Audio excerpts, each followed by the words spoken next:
Whoops. There we are. Look who's here. Hi, Kate. Hi, Emily. Hi, everybody. Well, Hello. Hello. uh, I told you all. What did I say? I said Emily is going to be back. And indeed, she is. So I love it. Let's give Emily a lot of hearts and a lot of love having her back after her her hiatus, her live hiatus here. But welcome everyone. It is Beadshop Live. I'm Kate Richburg, along with my sidekick Emily Miller, right there. We are And live today. pardon me if I don't respond on screen. I only have 3 screens going, and I don't think I can manage a fourth. And you don't know which one to look at. Not at all. We are live here on Wednesday, August 17th. Emily, we have a big audience that's watching across so many platforms. Everyone is saying hello to you. And they love us that see, we didn't even plan it, but Pam says she loves us both in our flowery blouses. And You know, yes, what's not to love? I agree. Emily, you're getting so much love here. Everybody is so excited to see you. I'm just kind of Oh, scrolling I'm through. so Kate, I am really happy to be back, and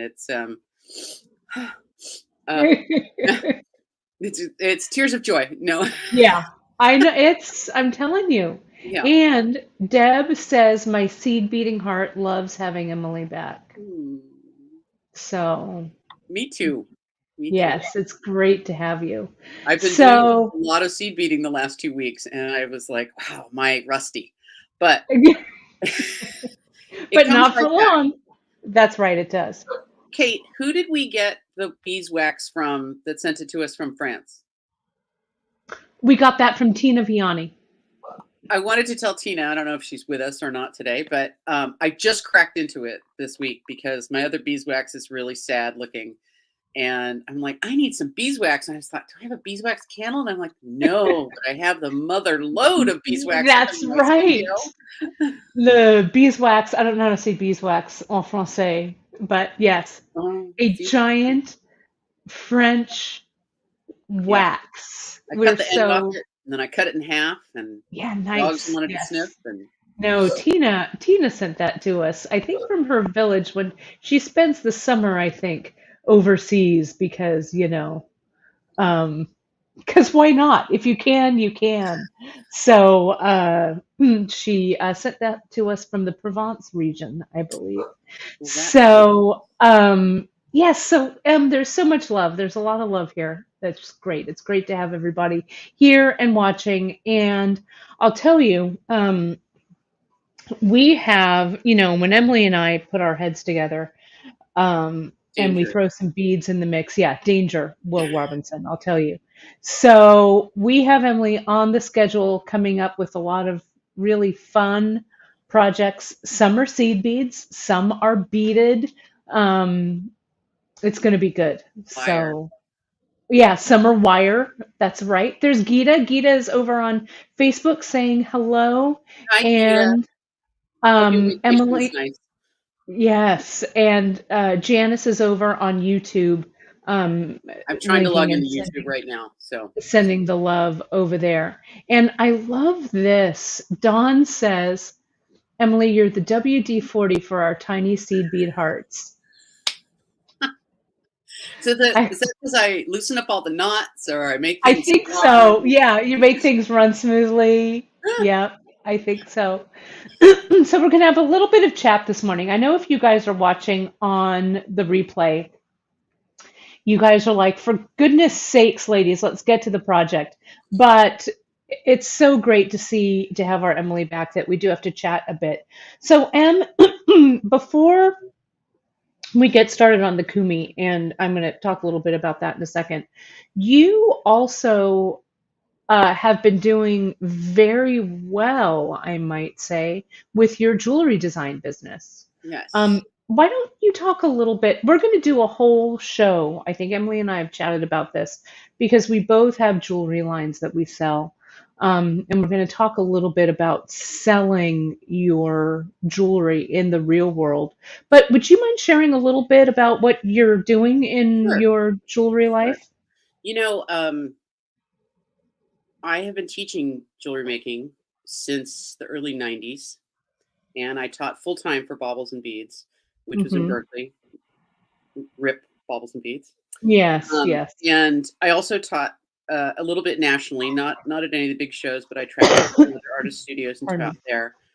And I really enjoyed the teaching. And there was a little part of me that always said, "Oh, you should sell your jewelry." Or people would say, "Your jewelry is beautiful. Do you sell it?" And I was like, "Well, no." And I tried a couple times at different small events and sold nothing.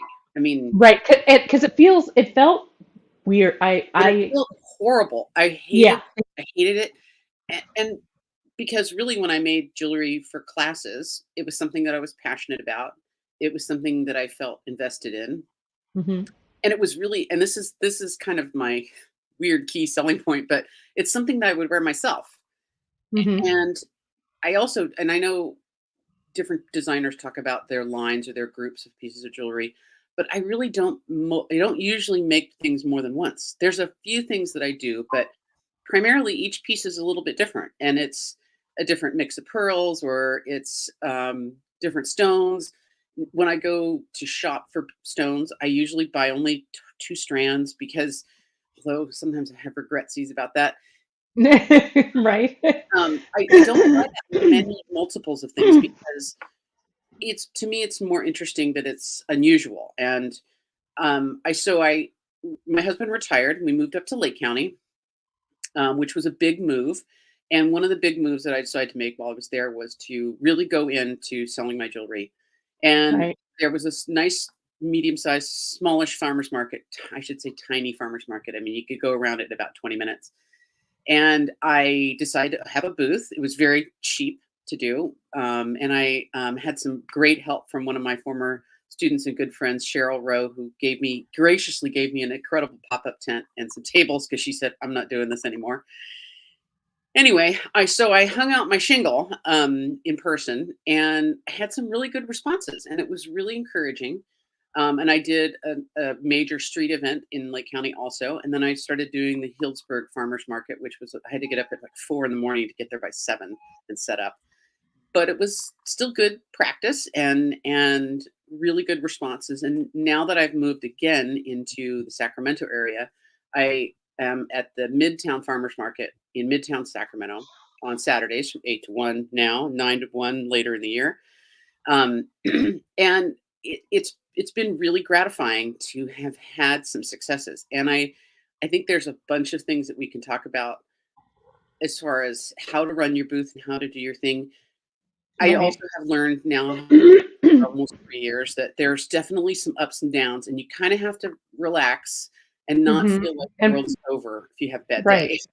And roll with it a little And bit. roll with it But a little bit. I'm drinking coffee yeah, from a mug that I traded one of my neighbors for. This is from I love that mug. Dirty Water Pottery, Ben, and he and I It's have traded stuff great. back and forth multiple times, and There's also a hat maker that's there, right? oh yeah, John. Yeah. He actually designs things and has them made for him, but Oh, he's yeah. great. They're And gorgeous. one of my other neighbors, I bought a beautiful leather bag from Jake at Jake Castro Designs. And then my other neighbor, who I have been the closest to really all this time, is a watercolorist, Janice, whose name is Tanya Wilcox, and she does amazing watercolors. And I don't Oh, actually wow. have one of them to show you, but I buy cards from her, and I buy prints from her to give as gifts all the time. Wow. Um, but Well, the it's great. watercolorist has been very inspiring. Oh, that's great. It's great that you kind of have this artistic community, and you can also be successful with selling. We're going to put that on a broadcast, and we'll kind of talk about some things. You have been very successful also with kind of your Instagram presence. I see all of your things when you post and stuff like that. So people can find you on Insta. Where can they find you, Em? It's Emily B. Miller Jewelry. I actually have two Okay. Instas. I have my own Mm-hmm. kind of Emily B. Miller, and then there's Emily B. Mm-hmm. Miller Jewelry, and that's the Jewelry. jewelry side. Although there is a little slippage between the two. A little bit of crossover. If you want Yeah, more I have jewelry, that stay on the same thing. jewelry side. If you want to see more dog Yeah. pictures, stay on the other one. On the other one. That's right. Well, great. Well, I just wanted people to hear a little bit about what you've been doing, and it's so exciting that your jewelry biz is so successful, and we're really excited about some of the new stuff that we're going to be doing this fall, including we've got things on the schedule now for September. We've got some wire, we've got all And kinds of stuff, October. and October. Yeah, the whole shebang. So let's get started talking about Kumihimo. And what I'm going to do today, you guys, is I'm working with the disc here, the Kumihimo disc. Now, my Kumihimo skills, I'll tell you, um, I jump in with both feet even when I don't know anything. So I kind of did that with this kumi, and I've been practicing it actually for a while, right? And so I finally thought, you know what? I can't. I'm just going to jump in. We've got to do this show. We've had these discs. So I'm going to talk to you about using this disc. We're going to do a simple 4-strand or 4-pair 8-strand braid. And then I'm going to show you some other things that I've got laid out here. But Emily, I'm going to go over to you, and you've been doing Kumihimo for a long time.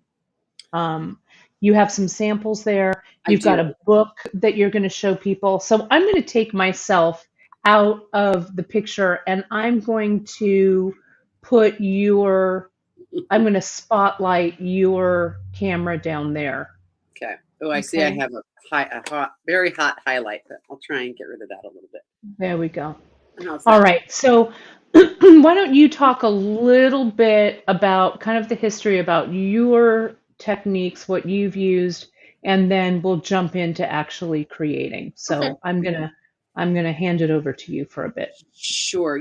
I I got started with Kumihimo on a whim, really on a whim. I had some friends who were also beaters, and they took a class somewhere, and they were like, "We got to show you how to do this. It's really amazing. It takes forever, and it's really."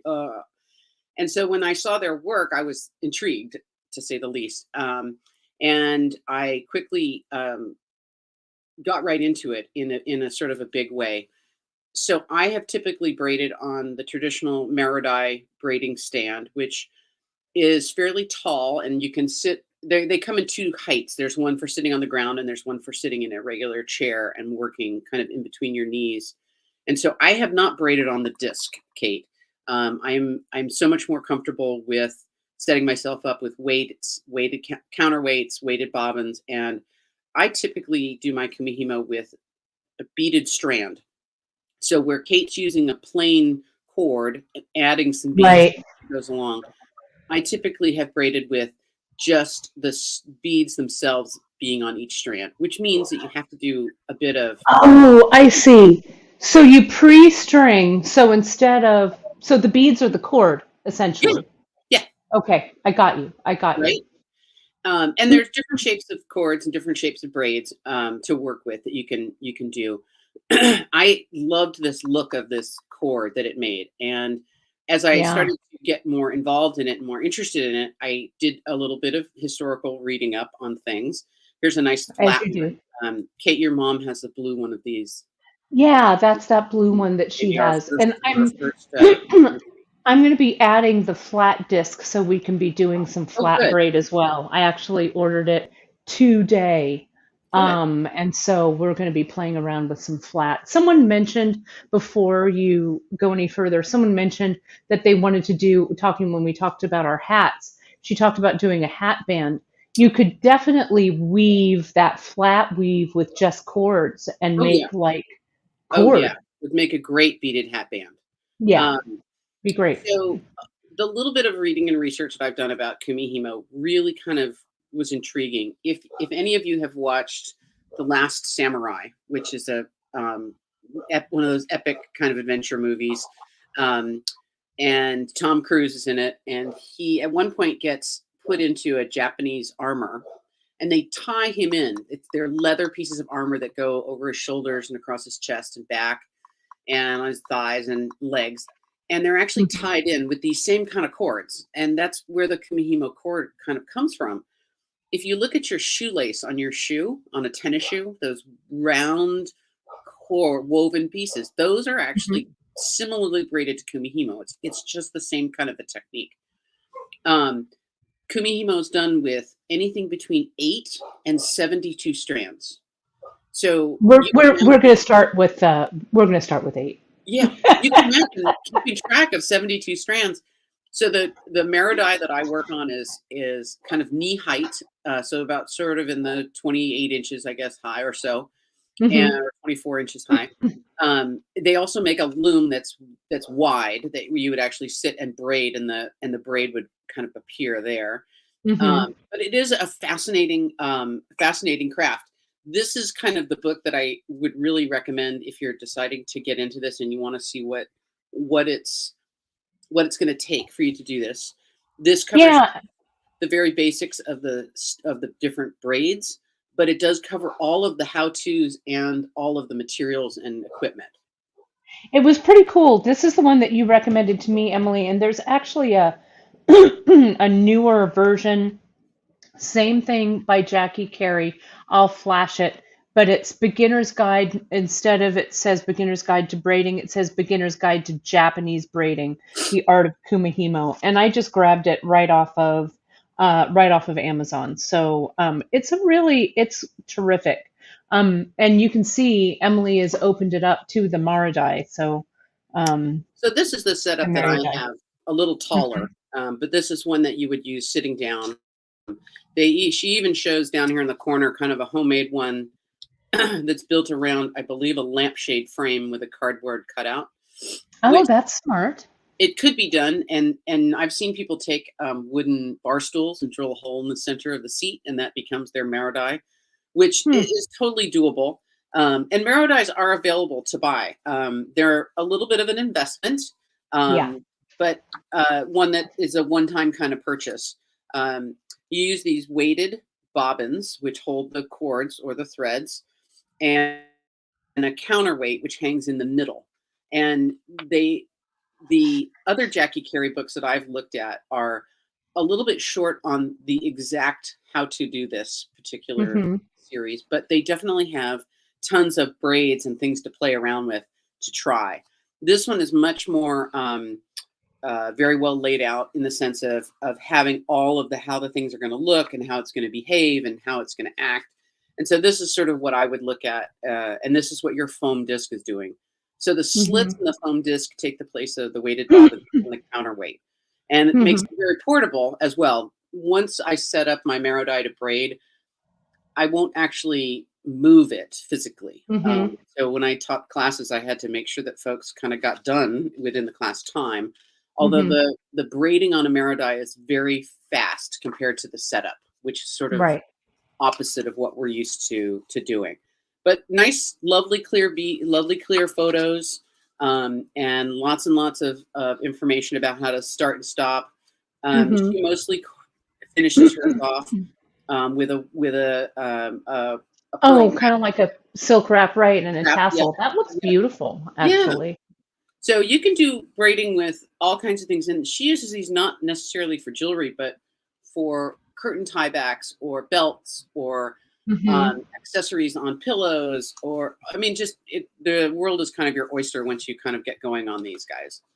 Yeah, I did when I was looking around at this, and I did a little bit of kind of looking at the different things that the Kumihimo braid was used for. They do the braiding, and then you can take the next step to do like the Japanese flat knotting, like the frogs, or you can do like the button knots or things like that. So they take those kind of plainer braids and use them, like you were saying, Emily, to tie garments or things like that. That's beautiful. Look at those. Yeah, I think the last step in the women's kimono is over the obi goes one of these cords as well. Wow. And that's sort of one of that last, the obi is the really wide belt that goes around, has the big kind of bump in the back. But there's some really cool things to play around with. And then here's some things where she's using her braid for an eyeglass holder, and Oh yeah. I love these tiny ones on little drawstring bags. Yeah, that's clever. Kate, here's your braid on a jacket. Yeah, I like that. You can Right? pull it down. There you go. Right, kind of a decorative, Yeah, just kind of a decorative braid yeah. there. Very, very, very nice. And Well, I have, oh, go ahead, keep going. I was I'm just going going to to just show say, my book here. oh, there you go. Yeah, yeah, So, The Beginner's Guide to Japanese Braiding, the Art of Kumihimo. Instead of a black cover, it's a white cover. yeah, And I just grabbed mine right off of Amazon. It was not expensive. yeah. The interior looks, sorry, I've got my coffee and everything sitting here. My table doesn't look very exciting. But you can Very see similar. Yeah. it looks very, very similar. Let But me get back to you, it Em. is There such you a go. cool technique to play around with, and um it's very tactile and it feels very good in the hand when you work with it. It's Yeah, also one of the few places that I could, speaking of selling things, where with seed beading, typically you're putting so much time into it with so hmm, little material that it's hard to justify a price for it. That makes it right. worth your while, makes you feel good about selling it. But Kumihimo is one of those places where, because there is the setup and the materials are not very expensive. Once you braid this, I might braid this in an hour and have it all done. Right, And so right. that begins to help with that price issue that one comes up with when working with seed beads, especially. Um, Yeah, it's hard to find a lot of buyers for things that are made with less expensive materials, but took a lot of time. right. No, exactly. And it's that labor, you don't want to forget to charge for that labor. You guys, you want to remember that's an important part of what you're doing there. There it is. Please. Points of rating. That's what I was looking for. Yeah. Okay. I'm there's this one I seem to have lost the page here that I'm going to look at. Um, that I want to show you guys. This, I think. I don't think this is it. So all of those, before I get started, how are those closed? Can you talk about the closure just real quick Sure. on what you've got So there? I really like using cones with Kumihimo and treating these like they're multiple strands. Mm-hmm. And I know that, boy, since 2008, when we had a big metals kind of crash of the market and things got very weird with metal prices, there Yeah. are not as many cones and clasps out there. Look at this clasp, Kate. Come on now. Look at it, Oh gosh. right? Gosh, 1998 called and they want their handmade mother of pearl Mother of pearl clasps button back. clasp, right? Yeah.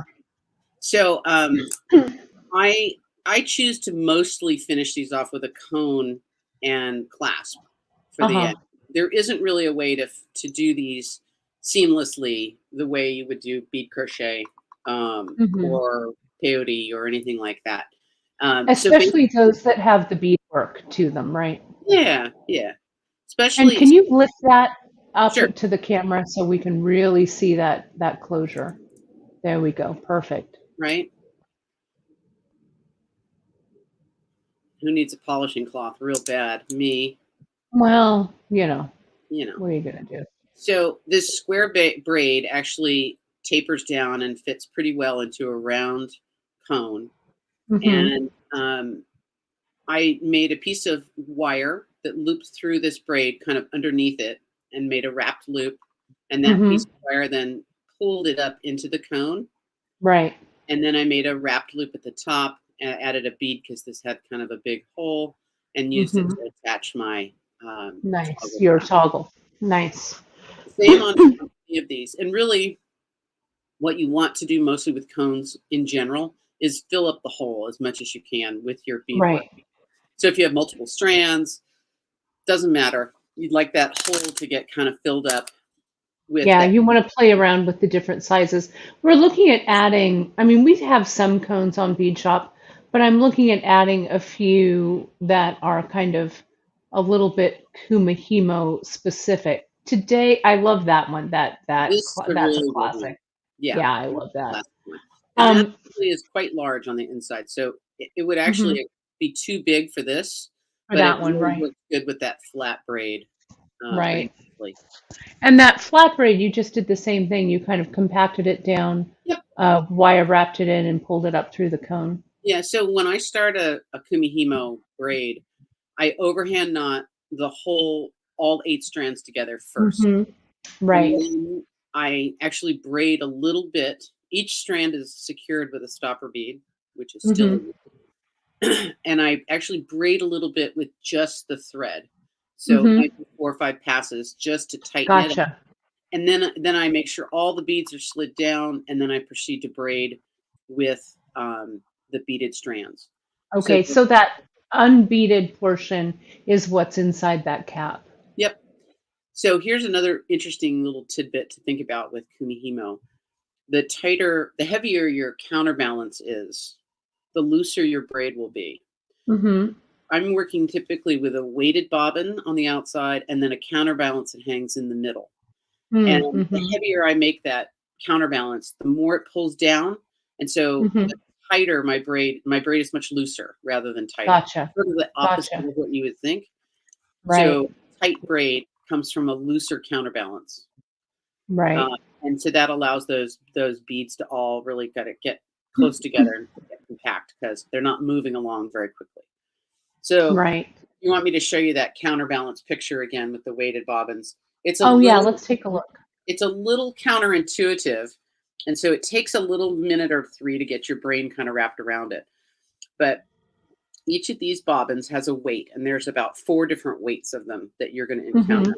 There's maybe 2 that I use. I think 50 and 75 gram, or I think that's what they are. I have to go look at them now. And then the counterbalance is typically a bag, a cloth Hmm. bag that you put weight in, and that weight can be Hmm. pennies, it can be rolls of quarters, it can be fishing lead weights. I usually buy Right. a bunch of super inexpensive washers, giant washers at the hardware store, Mm, and then I'll bag them up that's smart. and have a little tag on the outside so I know how much they weigh. Oh, that's smart.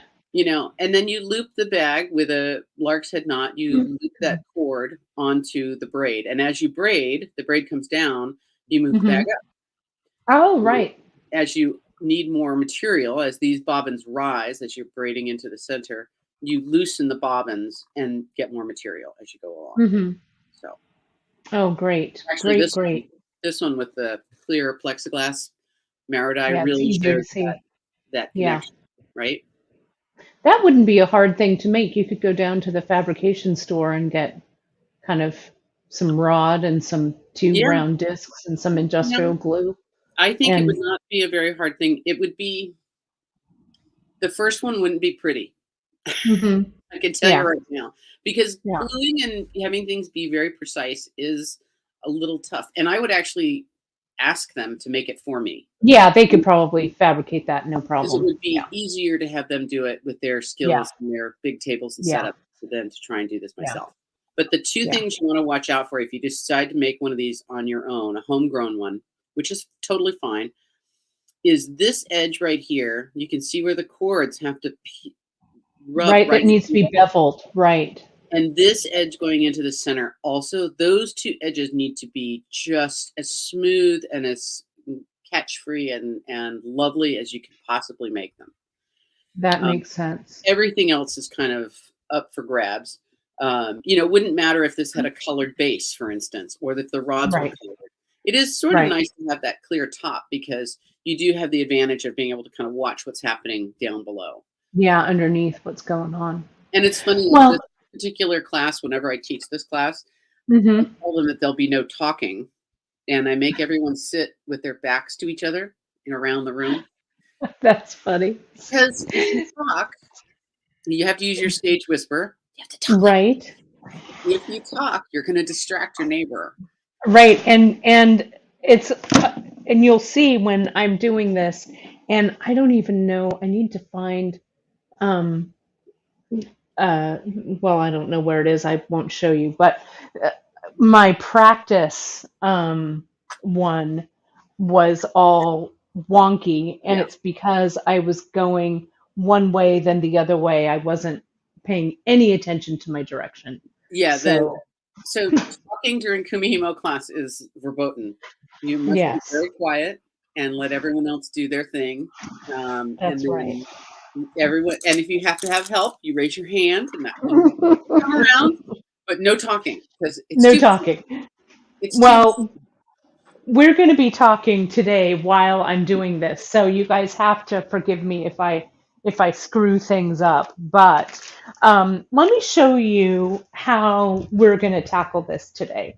So if you've never, I'm going to move my camera over here. Um, and Emily, there's a quick question from Kim. She's asking, does the book mention the dimensions of the inner circle? I'll measure my circle that I've got here. Sorry, this looks like a big old mess. So let me move this around a little bit here. you know, Um, my answer to that is no. I don't believe it does. okay. Um, Let me get my millimeter gauge and I can measure that hole. I think that the discs, when we ordered them, they come with different um, hole sizes. Of course, I grabbed the millimeter gauge that's the battery is kind of dying on, but let me see if I can kind of see it. This is, well, let me do it this way. That's what mm. this thing is for. So Whoops. the mirror, which is the top part of the mirror die, Mm-hmm. the big outside diameter, is about 10 inches in diameter. So I would estimate that interior hole at about an inch to an inch and a half, or maybe Mm-hmm. an inch and three quarters at the biggest. Yeah, I'm measuring this. This is about 36, between 35 and 36 millimeters. And then this whole disc across, let me get my my tape measure here. This is about 6 inches across here. Okay. So so this is the let me take this off here. This is the disc that I'm going to be using today. And this is the very basic one. It's for round beads. You're going to get it in a little bag like this. I'm going to open up this brand new one here. And it comes with kind of a really simple um, 8 warp is really what I'm going to show you today, these directions like this. So it gives you a little bit of information here. I am kind of doing this the Kate way, and I'm going to show you um, kind of how I did this. So I wanted to make something that was a little bit different than the traditional caps and cones and stuff that I see. Okay. So I started thinking about how to finish off the piece. And so I started with a macrame loop here.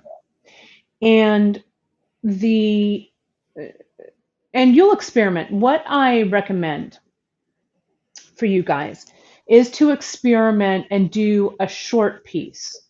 I am using here on this one, I'm using CKC. I'm using it in moss, and this is the zero point 0.5 millimeter that's here. You can see that.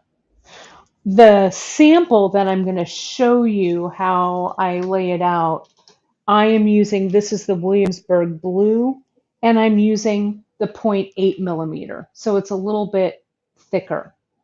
You could also use, and my kumi, you can see, I didn't bead all of it.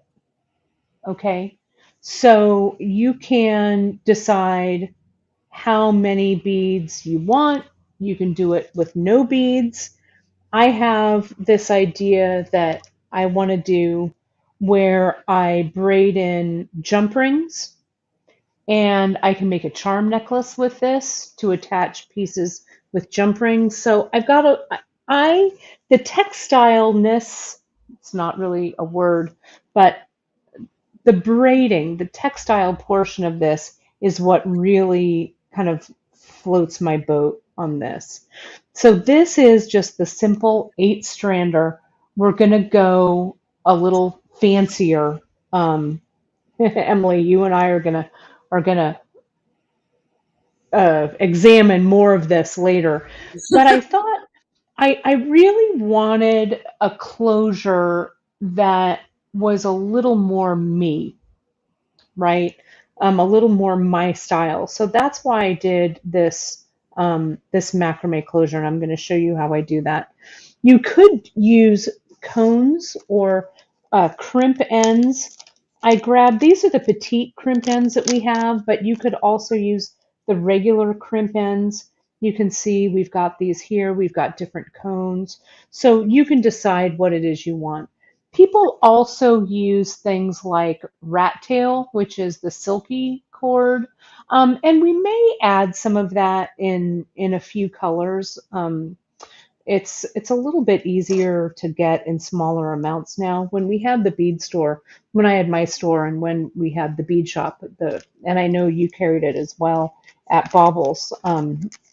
We'd carry big spools, and you just reel off what you need. But I think we can get it a little more individually. I found that the CKC was actually really easy to work with for me. I think the Ceylon would be great if you're doing beadwork. What did you do, Emily, for the base of your beaded pieces? So all my beads were strung on doubled Nymo Uh-huh. D. Oh, Nymo. Okay. And the thing I like about Nymo is it doesn't have very much stretch. And Right. it's a filament thread, so it's strands laid side by side rather than Hmm. something with a twist. So there is also, when you start getting down the rabbit hole with Kumihimo, there's also something that has to do with how the threads are twisted. So if you Right. look at a piece of Ceylon, it's twisting around to the right or to the left, depending on how you happen to be holding it. And you may want to pay attention to that and have them all going the same direction. So Hmm. CKC, which when I started doing Kumihimo, I don't even know if that was really available or not. A thing. Right. It wasn't, I mean, it was, but it wasn't something I was aware of. The CKC is really nice because it itself is like a Kumihimo. It's Right. braid It's a and braid. it doesn't Right. have It's a round a braid. twist. So you don't really have to worry about things building up into a twist. Although I think most CKC has a core and is a tube on the outside of that core. So Hmm. you want to pay attention to that a little bit. But I love the idea of the CKC because it's going to it can make a tiny, a medium, or a larger braid. You could definitely use it doubled or tripled and Hmm. still braid with it to get a beefier Right. To get a beefier kind of a braid for it. finish. Yeah, Um, yeah, So what I did here, this is the point 8 that's right here. So the rule of thumb is, and Emily, I don't know if what I've been using is whatever length I want my finished piece to be, I need to double that length, and then I need to double that length, because what I'm doing here is I'm not using 8 separate strands. I'm using 4 long strands, if that makes sense. it So does. right here where I've done my macrame, that's in the center. Let me pull this up so you Sure. can see. Right, these are my doubled strands. Right. So I did 4 yards and doubled that over. So each of these pieces is a 2-yard piece that's coming down. And Right. then I Right. macrameed with a separate piece of CKC, just enough. And I'm guessing whatever button or whatever I'm going to do is going to fit in there. So like I would any um, loop or any closure that I would do here, and you could also do this as a necklace, right? Because you can see you've got multiple strands here. I could just start stringing with it. But I'm going to close this up. So I've brought my macrame loop around, and usually I'll have my button or whatever I'm going to put through here. I know that whatever I'll choose, it's probably going to fit through there. I'm going to have my tails underneath, and I'm just going to make my loop and bring my CKC. Let me make sure that all of these are tight. Bring my CKC through and see on the side, see how I grab all of those strands to make the loop. And I'll go from looping to the right and then to the left, pushing that up just a little bit. Here I go to the left. See how I make that loop? I bring my right tail over, under all of that in the center, and then pull it up. And we have that basic, if you haven't done this, basic macrame flat knot, we've got our skill builder on that. And then I thought about how I wanted to make it look nice at the end. And so can you see this is the 0.4, I'm sorry, the 0.5 millimeter that's here. So I've got 8 strands underneath here, and then I was practicing and I actually ran out of the moss, so that's why this cord color is a little bit of a different color. But I macrameed around, right? Did that little section there. And I used these coil spacers, and I could get all 8 strands Oh, I through love that. those coil spacers. That's really See that cool. there? I just thought it looked like a nice little closure. I also have, for these larger ones, and I don't even know if I'm going to use it, but I have this Evolve crimp. So what I'm going to do here is I'm going to get my GS Hypo, and I'm going to add just a little bit there and a little bit there, and I'm going to tie my final knot like that, right? And I don't know if, I mean, I could, let me get all of these together on this side. Here's all of my ends. Let me pull the camera up a little bit so you guys can see. And Emily, give me a shout out if I'm out of frame. I'm still, You need to move up just a tiny bit. There there you we go. go. Perfect. I'm still learning my camera positioning here in this new space. So here's this, okay? And then I'm gonna slide this through. This is the Evolve crimp. This is the bigger one. Now you could also use Clever, a, clever. um, like a tribal and trade bead that had a big hole, anything like this. You don't even have to use anything. You can just start to braid. But I thought that having a little bit of a transitional bead at this point might look kind of nice. Plus, what I can do here, and especially if this were going to be a flat braid, right? Let me get a little closer here. This one, this Evolve bead is flat, so it would really translate nicely into a Kate, flat braid.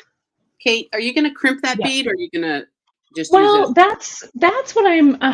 I think I don't think I'm going to crimp it. I mean, I could, but sometimes I like the look of that bead with just the bead. You You know know, what I mean? the circle of silver, circle of gold would look really pretty there on a round braid. Oh, they would. And you know what? Hold that thought, Emily Miller.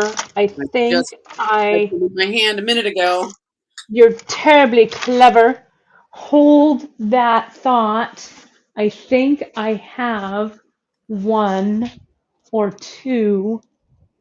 Um, Oh yeah, they'll work shoot, perfectly for that. they will work Yeah, perfectly, and I think I have them. it'd be Uh, a super nice transition. I had them like a minute ago because we're sending some out. We just packaged them. Keep looking at that. Keep talking. Keep talking. I'm on the way. I'm across So, you know, the one thing the I do room like here. the one thing I do like about that oval bead that from Sierra Cast is that you're going to be able to slide your strands under there, and it's going to have a little bit of a cone-like effect, hiding some of the mechanics under there. Right, Um, and so I do like that, and I think it's a nice transition. It is something that I think about a lot when I'm making jewelry, and just in right, general. And I'm just riffing on this for a second. Is right. Because you want that back to look as good and as interesting. I'm Yeah, sorry, I'm and stealing your and thunder, but and to have it look finished off. And Kate, hmm. you want to take off my other camera that's pointing at the ground? Um, Oh, sorry, sorry. I don't know so I why moved it that. out of the way. I don't know Um, why that happened. Sorry about that. the having that kind of end to end, door to door, as Kate likes to say, that finished look kind of going throughout your piece, even if you didn't know where that piece was going when you started it, and it was all a mystery to you when you got to the other end, it makes you look like you were intentional. And Right, I do think it's one of those things. Like, I can kind of go back and forth on the back of a pendant not being really mirror finish or perfect. That I'm not so kind of concerned about. It's nice if there's something else on the back that's intentional, right. but just having all the mechanics, all the bits and There we pieces go. that go together. Oh yeah.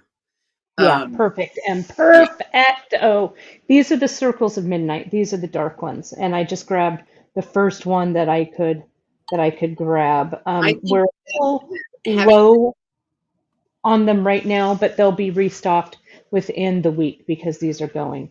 Yeah, look at having that. that Look that at that. idea of having it be very cohesive is it does appeal to almost every shopper that comes your way, or Right. every critic that looks at your stuff. Right, because you do want, as Janice likes to say, that museum quality, right? Just because what you're doing on the front, if the back looks like our friend Mary says, the dog's breakfast, you know, it just you need to have that um, what do I want to say, that through line. You want the back to look just as good as the front. So Yeah. I'm going to come in and I'm going to give this a little thread burn right here. Well, see, I There would tuck being, those under those circles myself. yeah, I think they're going to work their way out. All right. Maybe, I don't know. I've been thread burning lately. Kate and I have basic differences of opinion about tucking ends under, and Janice too. I Yeah, we do. Yeah. Yeah. It's But all you right. know We what? have to That agree to gives you disagree. guys a whole bunch of different technique. So there it is. There's that. There, now that's ready to go.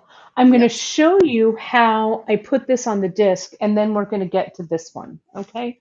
So can you see the difference already with the number of cords and the thickness that I've got here with this? Now, you were talking about bobbins earlier, Emily, the weighted bobbins. There are bobbins for these discs, okay? And so um, they're here. These cords aren't that long, but you use these, Emily, when you did your bits and pieces crochet piece, right? I do like the spoolie bobbins. I think that they're extremely helpful for helping corral extra thread Yeah, and all extra, your threads. Yeah, whatever the your working material, that whatever you're going to be keeping on using. Actually, when I make my Kumihimo strands, 8 strands, and they're quite long, they're like 40 hmm, inches long or something. when I make those strands, I actually wrap around a cardboard. Oh, yeah, that's smart too because Because it. it's not gonna be used in the braiding, but it is just the only way I have ever found to keep them straight and tidy. Um, Mhm. and once I take them off there, they go on a tama, which is what the weighted bobbin is called, Mhm. TAMA. Mhm. And so then it winds onto those and stays on there until you're done.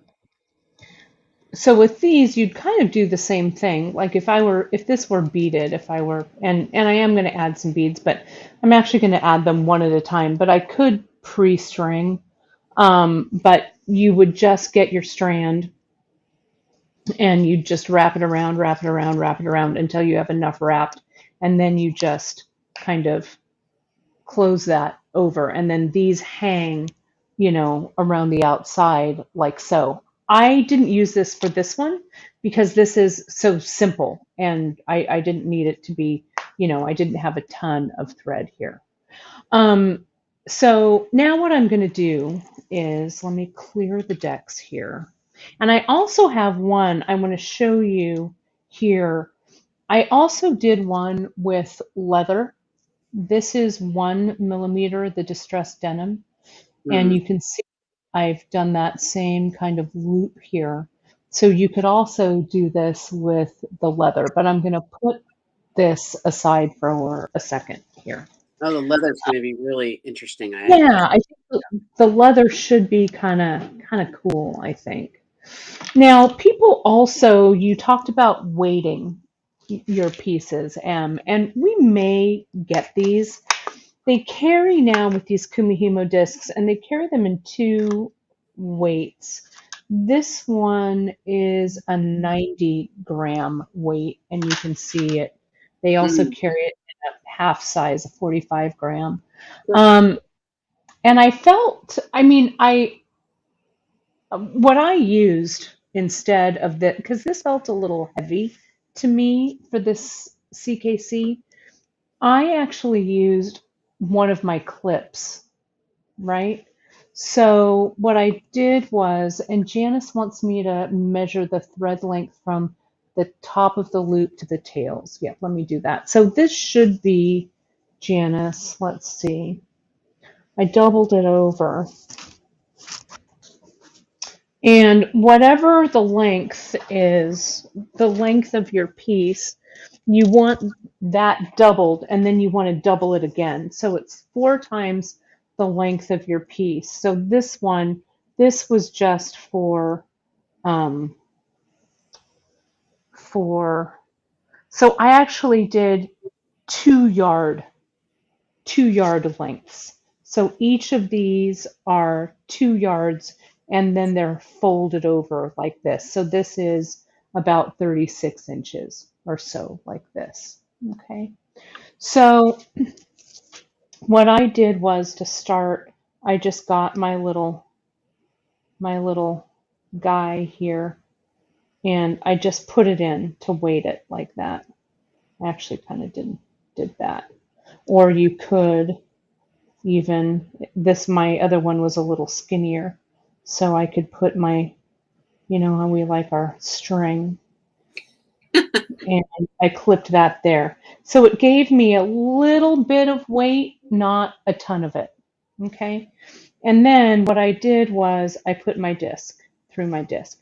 Now, this is how I do it. Now, I watched a lot of videos and I don't know which way you do it, Emily, but my little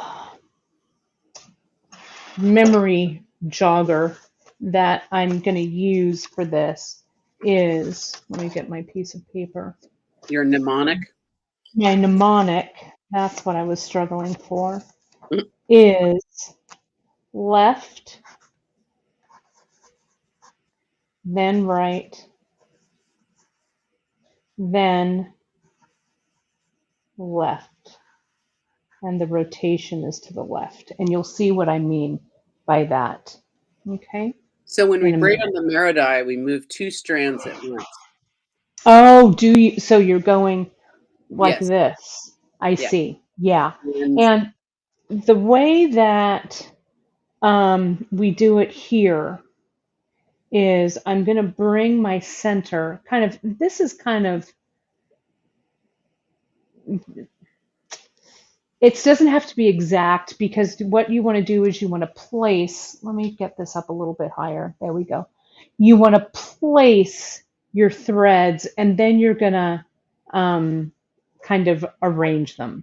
Right. So I'm going to utilize these dots here. Okay. And I've got 8 cords, 4 dots. So 1 cord goes on the right side and 1 goes on the left. And so I'm just going to come in and I kind of do this across. And can you kind of see how the threads come out of the center of the disc in an order? You kind of want to do that, you know, pull them around so that they're not overly see, like that one's crossed, so I want to uncross it and put it there, and then I'll put like that there. These I think I want to, so see how when it comes out of there nothing is crossed like this. Looks good, Kate. So now I'm going to pull, see how I pulled this one to that dot there? I'm going to pull this one on the opposite end to tension it in. So see how this is kind of sitting in the center like this, okay? Then I take this one that's, whoops, this one actually is going to go on this side. And this one's over here, so this goes on this side of that one. And then I'm going to take this one and I'm going to kind of pull it over there to that side. Don't make it too tight. And then this one goes on that side. And it's not an exact science, but you want to make sure, again, that everything that's coming through here isn't twisted. Can you see that?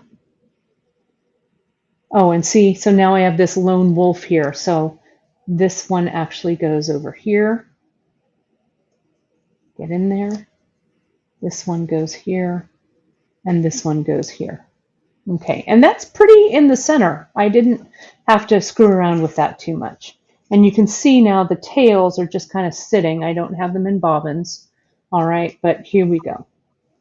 So now, let me get this kind of laid out here.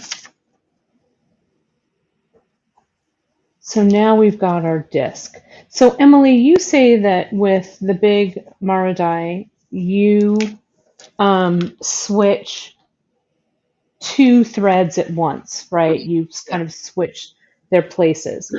What we're going to do is for this one, we're actually, I start at the bottom left. I start with this left-hand braid.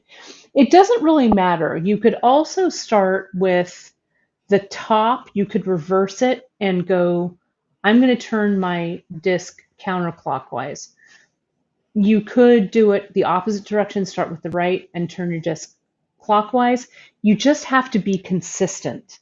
And I think I tossed the one that was all screwy somewhere across the room, but it'll give, if you're not consistent in your direction, and you probably have seen this too, Emily, as you're working, which is why there's no talky, just worky in class, right? You'll see that your braid won't continually twist in the same way. It'll twist one way, then another way, and then you'll get bumps and lumps and stuff. So we don't want that. So we're going to start from the bottom here, right? So I'm going to start here. So this is left. Let me raise the camera so you can really Can I see interrupt it. for a second? Sure. Yeah. So one thing I found enormously helpful was to assign the compass points to these directions that you're working. So north. That's a good idea. So I'm just going to draw here on my disc right there. That one will be north. Right. This one will be south. This one's going to be east. and that one will be west. What I'm also going to do is, so I remember which way I'm turning, I'm going to give myself a little arrow up here by north, so I know that I'm always going to the left. Maybe I'll make another little arrow going this way. You could also do this on the back. You don't really need the numbers here, but you do need the dots. I use the dots to kind of orient myself. So I could come around the back, and if I didn't want all of this business here, I could say, okay, there's my dot. And of course, I would then put everything on this side. This would be the top, right? But here's my dot. Here's my dot. Here's my dot. And then I know that was my north. So I'm just going to do this on this side just for fun. South, east, west, and I'll draw going to the left for my 8 braid. Okay, and I probably should have done that. It's easier to see it without all of this branding on here, but we'll go with this because this is what I've got. So we don't use left and right a lot. You want to use northwest, southwest, southeast. Okay. So interesting. It identifies the strand really easily. North is always north, which because you're using this disc where you're going to turn it, that I see it might have a potential for getting confusing. But the idea that if you're especially you're braiding with different colored strands where it's going to make it real obvious if you've messed it up, right? Always returning to north will always still let you unbraid to get yourself back to the right spot again. Back to the right spot. That's a really great idea. It's kind of like putting a lifeline in when you're knitting. Yes. So what I'm going to do is I'm going to start with the left, and I'm starting from the bottom here. So I'm going to go from the south to the north. So here I'm going to grab my south thread and put it next to my northern thread up here, because I'm also moving all of these strands consistently to the left. Okay, so I don't want to accidentally take this and cross it over here, right? I'm always going from the left to the left up top. Okay, to its kind of the one next to it, this corresponding one here. Then I'll take my right hand, okay, from the north, and I'll go north to south. All right, that's the right hand. Now I turn to the left, and now I'm working with my west and east sides, right? So I'm starting from the bottom. So I'm going to take my left strand from the bottom, put it up to the left on the top. Now I take my strand from the right and put it down on the right-hand side, and I turn. Okay, so we're going to go from the bottom, just switch it. You know, it goes in the next one where there's an open slot. So I take this one out from the right. There's that next open slot, and I turn. I'm going to go a little bit faster from the bottom on the left, from the top on the right, turn to the left. I'm almost back to doing one full round, but what I want to do is I want to get my threads back to the dots. Okay, so I'm going to go left to right and turn. I go left to, and then the right and turn. There we go. This is why you can't talk and weave at the same time. I'm not talking. Left. Right? No, I'm telling myself from the left and up, from the right and down and turn to the left, from the left and up, from the right and down and turn to the left, from the left, I'm almost there, bottom, from the right, from the top, turn to the left, left, up, right, down, turn to the left, left, up. See, we're so close to getting back to that dot, right, and turn. And then we'll do our one final. And then you also want, these are shorter strands, so I want to make sure that things aren't getting too tangled. I'm going to turn. Did I turn? So this is where if you stop, you want to be able to read your weaving. Okay? I stopped here for a second and I was all, oh, did I turn or didn't I turn? See how when I turn, I'll show it here. The ones that you've just switched, they're kind of wide. Can you see that? The ones here that you're going to weave with kind of come down in a V. Okay, so I know, oh, I need to turn. There are my V's, and this is where I would take and go up and see how it just weaves over that strand. So that's what you want to look for.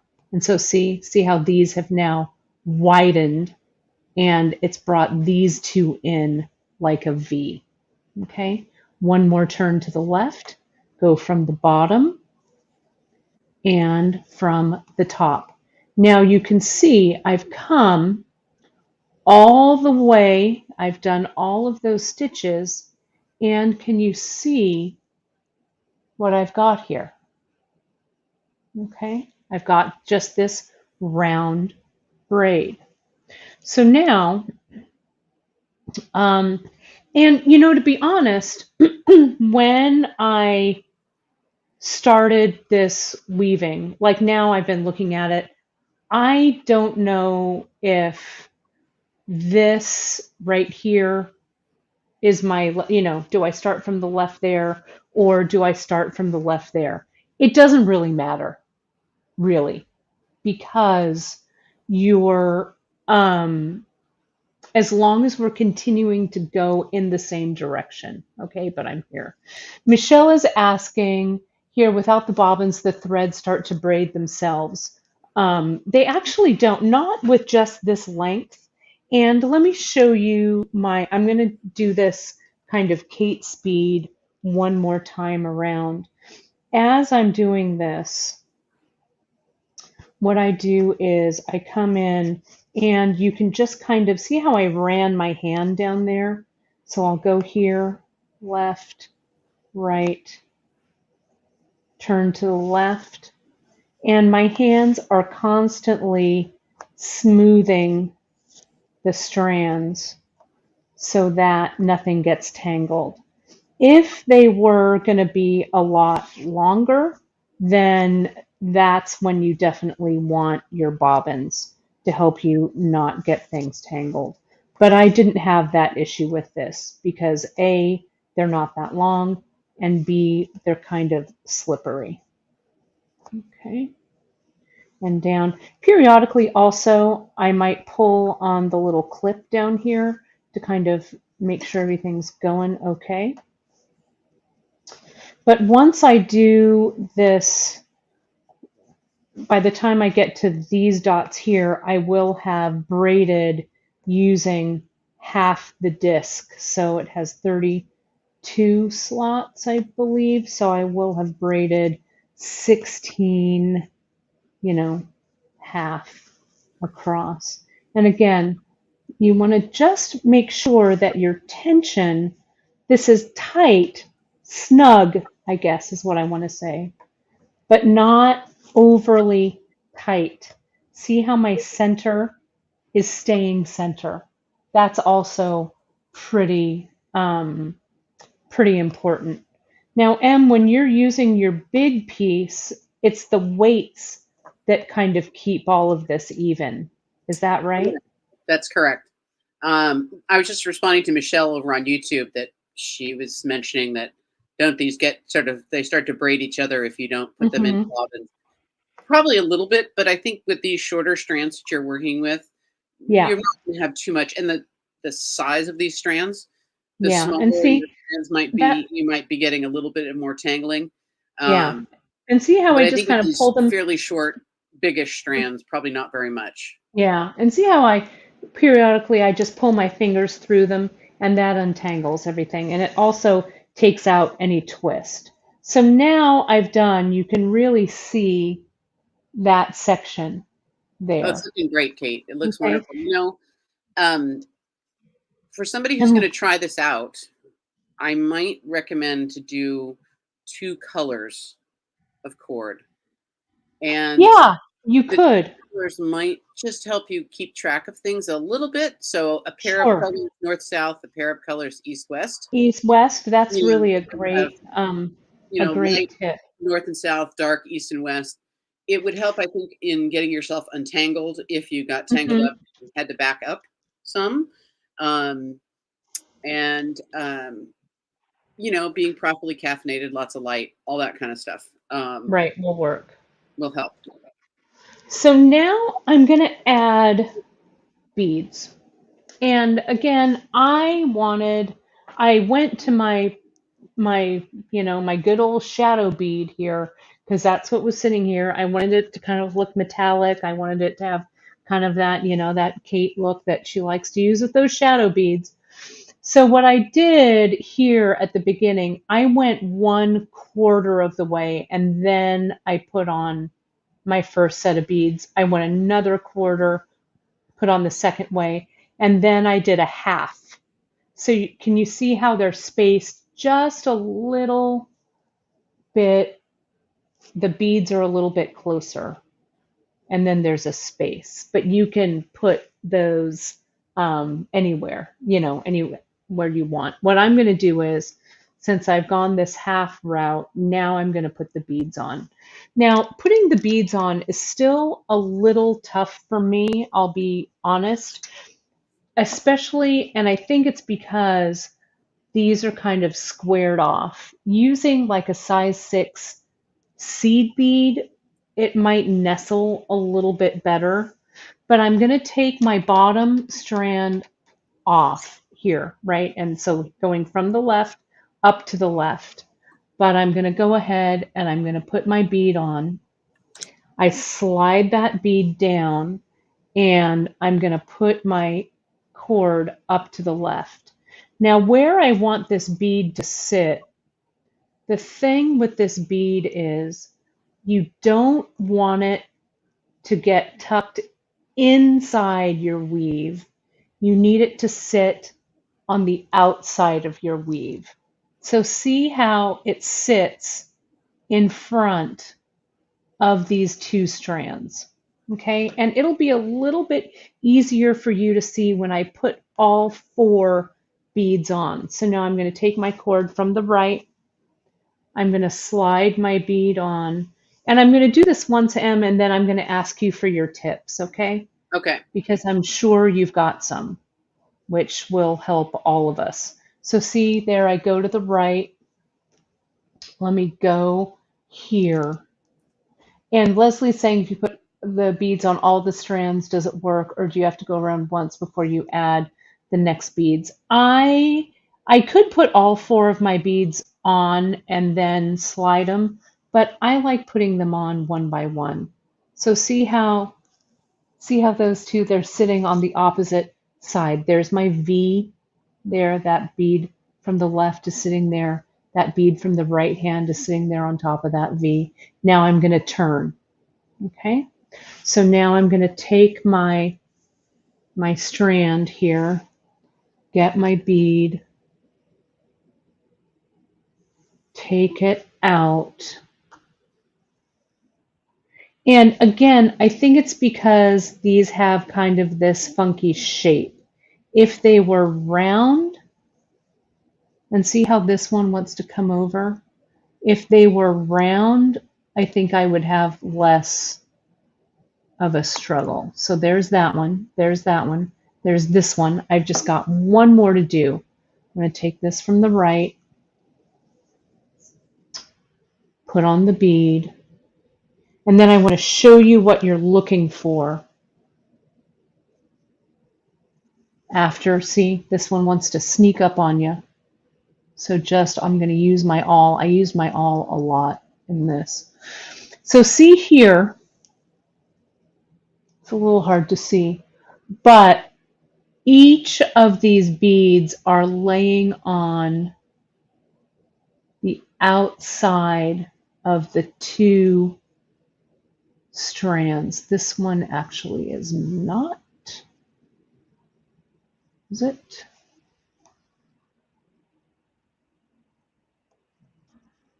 Something's funny here.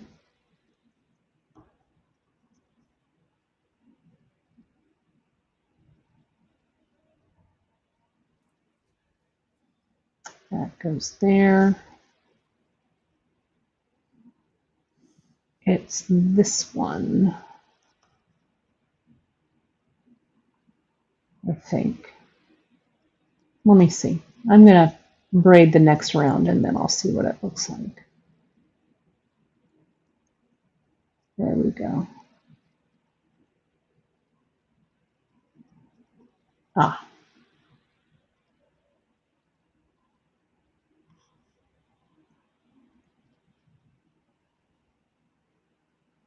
Okay.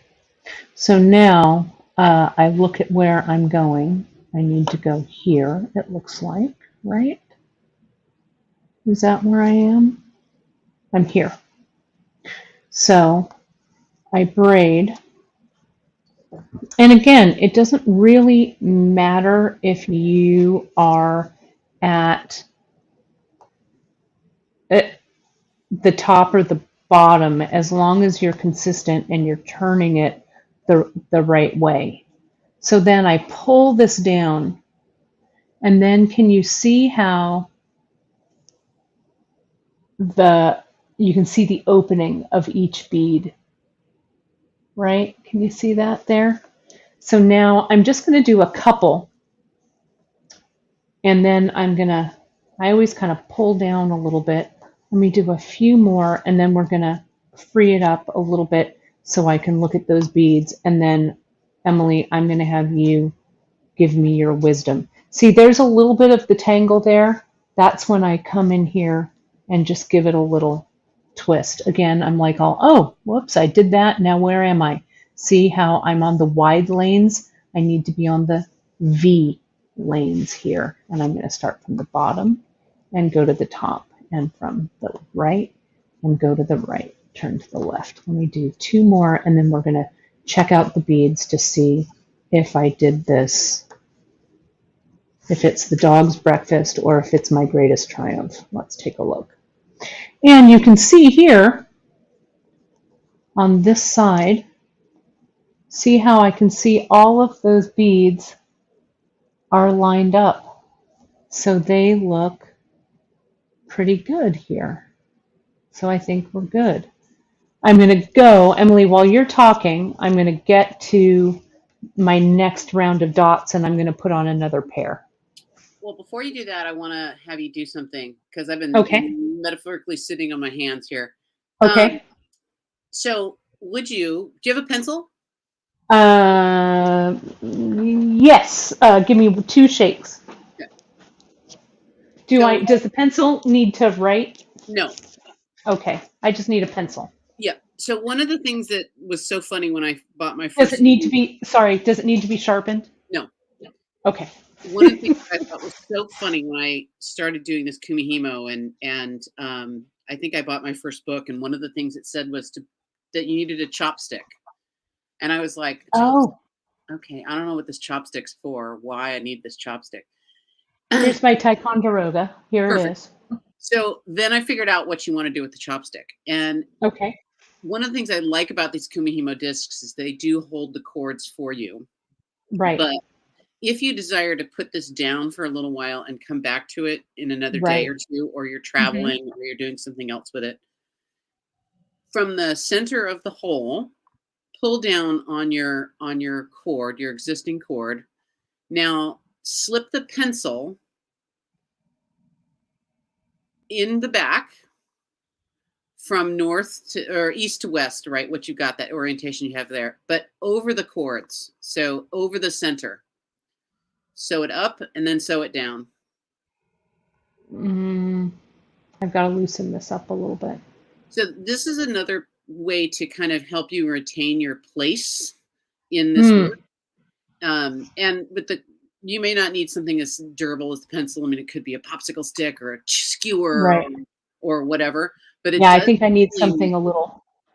make yourself very stable and not going anywhere at all. Right. I Right.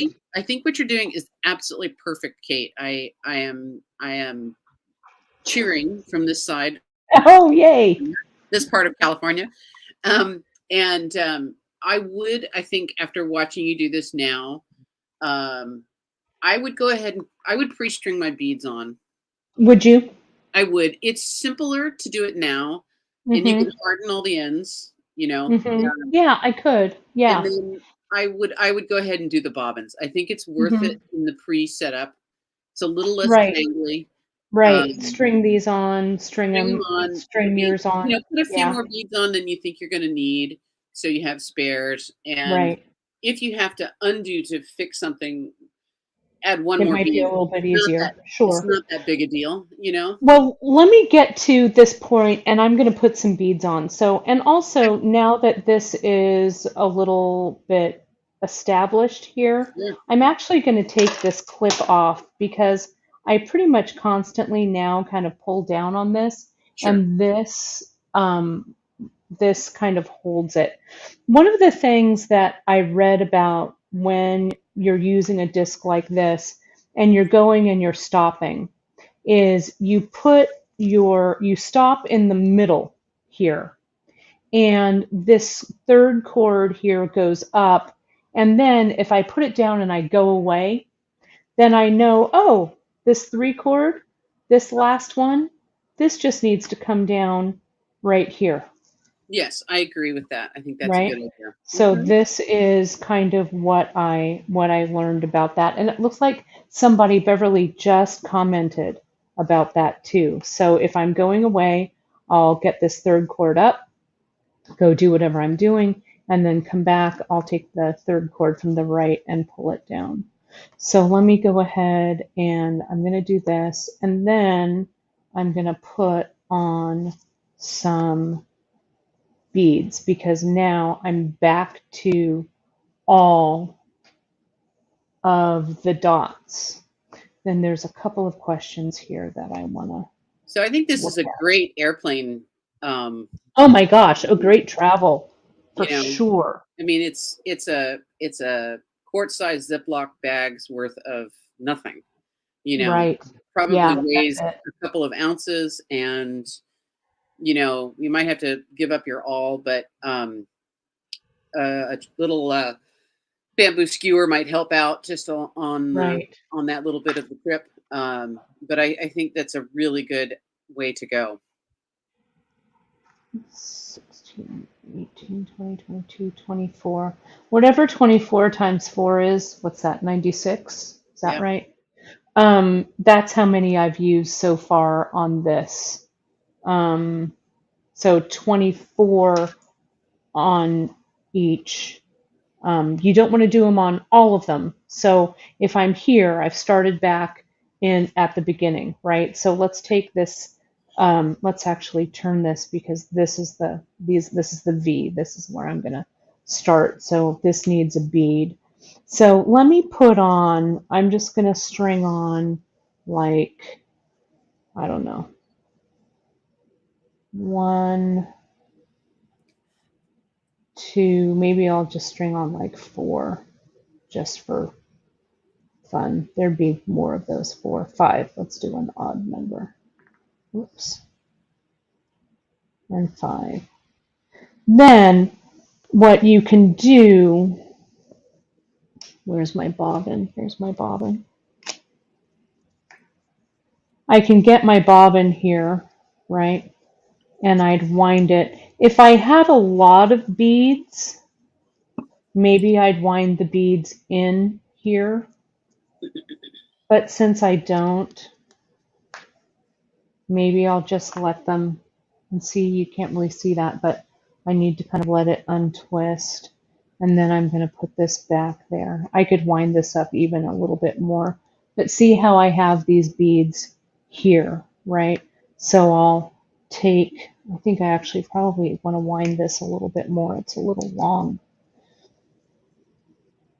There we go. Let's try that. So here's this bobbin. Now I'm going to take this out, slide one of those beads up, and slide this over, making sure that this bead is on the outer two here. And again, if you use a rounder bead, I think it kind of stays where you put it. You also don't want to pull this cord too tightly because you want to just let this bead kind of sit there. And if it's too tight, the bead wants to jump. Okay? Jump over. Okay? And so then I'm going to, this is the cord I want. And this is a good question. Em, you can help me answer this. The first time you put a bead on each of the 4 strands, do you only use those 4 strands, or do all the right strands get beads? I think it's only half the strands would get the beads, right, Emily? Yes, I don't think you'd have. You might not have room for 8 beads in there. No, not this size. No. No. So yeah, so just the Although if half. you wanted to do something interesting, it might be fun to do all the right hand strands get a bead, and then do one braiding sequence and put another bead on the left hand strands. The left hand strands, right? You'd So you have it get kind of bogged a. down. Yeah. Let me put this on here and wrap it. Wrap. Yeah, when I was doing the testers, I was like, I'm not going to screw with these bobbins because I just need to braid as fast as I can. So see, here we go. From the right, there's my bobbin. I bring it over, I slide a bead down, and I slide it across. See how it's tight there, right? And so I want to kind of loosen it up, put that bead right there where it goes. I kind of sometimes hold it in place with my finger, and then I'll kind of pull that. So see how it looks. This one's too tight. Sit there, please. There we go. Because if the bead is like inside these lines, it'll be braided on the inside of your kumi, if that makes sense. So now I'm going to turn these. I'm not going to bother to put bobbins on because I'm just going to put this bead on, and then we'll do another few, and then you'll see that. And then I'm going to show you, oh, see, we've chatted so long. It's already noon, and I need to show you how to close this off. But anyway, let me just get this here, and then I want to show you how I'm going to close it. Sorry, I was a little out of frame there. There's that one. And I think it would be faster, if I did put pre-string all of these, because I wouldn't be stopping, putting the bead on, doing all of that. So yeah, on every other strand, if you're pre-stringing, you'll just do it on every other strand. So I And was then, just looking over at YouTube, and Leah was commenting that she struggles when she tries to use hemp. You know, the hemp may be that twist issue may be coming into play for you. And yeah, it might be a little grabby. Might be a little grabby. You could untwist it a little bit and try and get it more straight, and then go. By untwisting, it's like a ply in yarn. It's actually been twisted to hold its shape and to hold it tightly together. Hemp, or maybe even a little beeswax on your hemp just to do the braiding with, while it's still going to make it sticky. It's going to maybe let it slide past itself a little bit. And hemp might be kind of a coarse material for this. I'd have to see what you're working with exactly, Leah, to really speak to that. But I get it when you're trying to play with a new material, you have to accept that you're going to have a little bit of an experimental phase with a new material and a new technique. You know, when you change both those variables, it's something that you have to kind of expect that little bit of a curve. Um, Mm-hmm. you know, I know that I for my part, what I really wanted to do with Kumihimo was I wanted to braid those beaded strands. I really wasn't so interested in working with the fiber. I did do Right. some fiber work also with half beads and half fiber, and I like it, but it doesn't make my heart sing. Right. So it's just not the thing that I loved about it. Um, and I like this CKC very much, and I think it's got a lot of potential.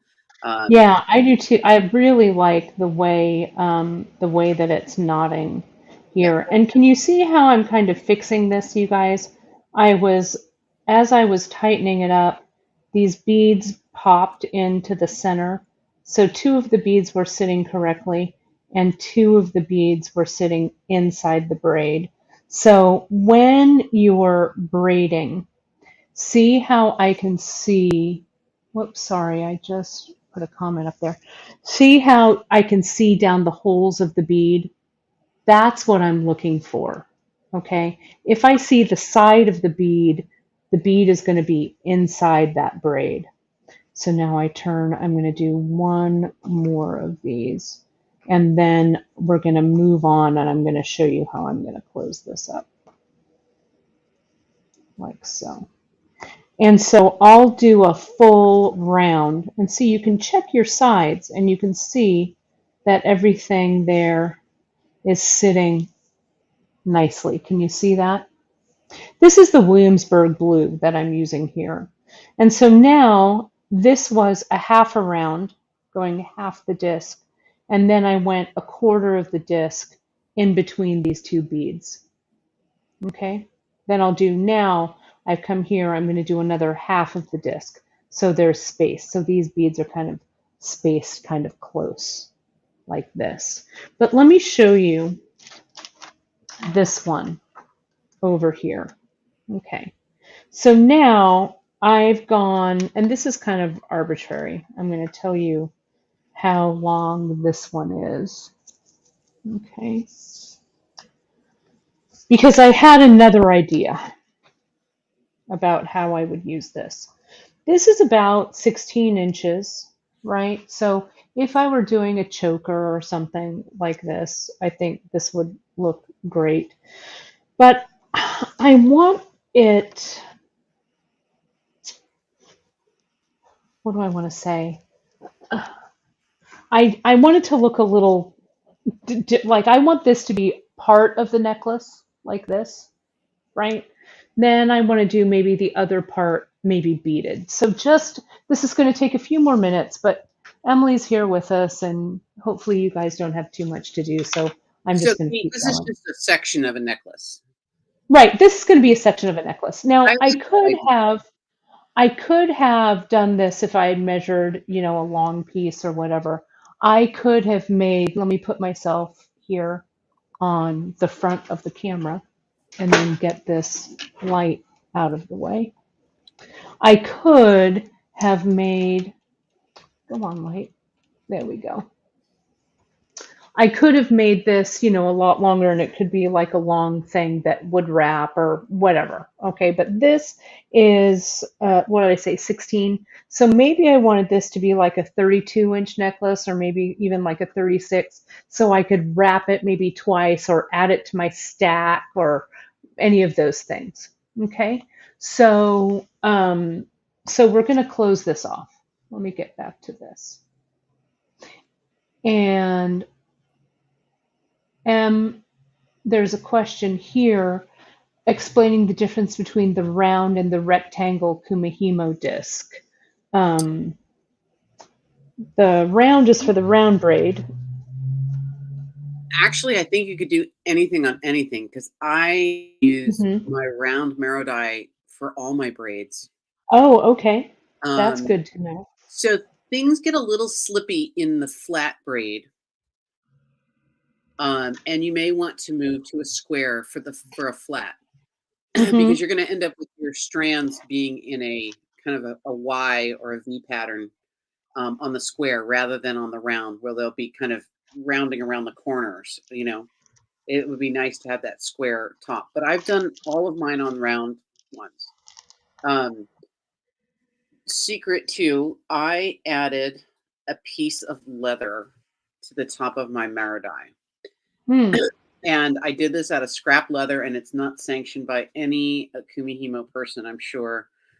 But I found that the top of the Maridai, the wooden Maridai, was incredibly slippery. And Mm. so if you got any momentum going along with your braided strands, the beaded strands, so the beaded strand, the beads could roll along Mm-hmm. around the thread, and so it became like a wheel. It would just slide around. And so it got to be a bit of technique that you used to move the strands around so that you didn't increase a lot of sliding and slipping. But I ended up doing a leather, just a thin leather, could be like a piece of chamois cover to go on the top of mine, and it helped slow Mm. So it that, slowed down that slippage. that slippage. Um, a square braid I've done on the round, a round braid I've done on the round, I've done the flat on the round as well. The commercial Kumihimo stands, Maridais that you buy often come with two different tops, a round Mm-hmm. or a square. Oh, okay. And so they're interchangeable. You take them on and off and uh, fix it as you need it to do. Um, right when I started teaching this, what was available was a plexiglass one from one of the big bead manufacturing suppliers, and Mm-hmm. they had it in stock for about a minute, and then they discontinued it and said, "Oh, we had Mm. too many problems with it." And so I went to Google and found another supplier for a wooden one. They I think they run in about the 105 or $145 sort of range. Mm-hmm. So not crazy expensive, and this is long before for Amazon or anybody. So I haven't looked for a wooden one online for a very long time. Mm-hmm. And so I really liked braiding on the wooden stand. And for me, because I was working on something with beads and so much weight, the foam disc, when it came out and became very popular, was just not as appropriate for what I was doing. Right. Um, This, I think, makes it pretty approachable. it does. These discs are very inexpensive. A couple of things I want to say about the disc and a couple of things I want to talk about here is, so can you see I took it all Clever, off, clever. right? And then I clipped it there. And now I want these three to match there. So I'm going to slide this down, and this is going to kind of act like my stopper Very there. neat. Okay.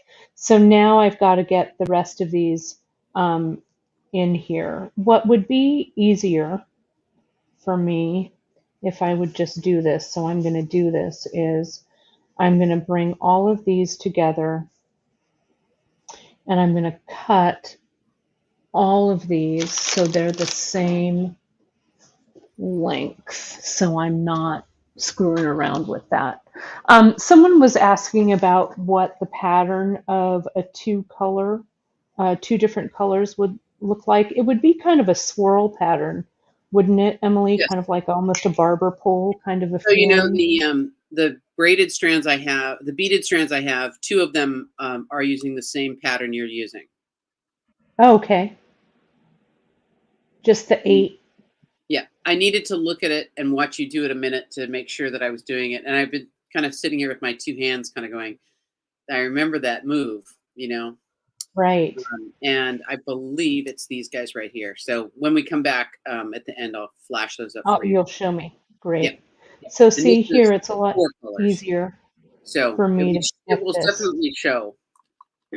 Yeah, it'll show on there. And then the little instructions that come with this loom that you get with this, you get this little kind of, these instructions here that kind of show you just what I'm doing here. Um, and then Um, so here's this one, okay? Now I'm going to put this third one on.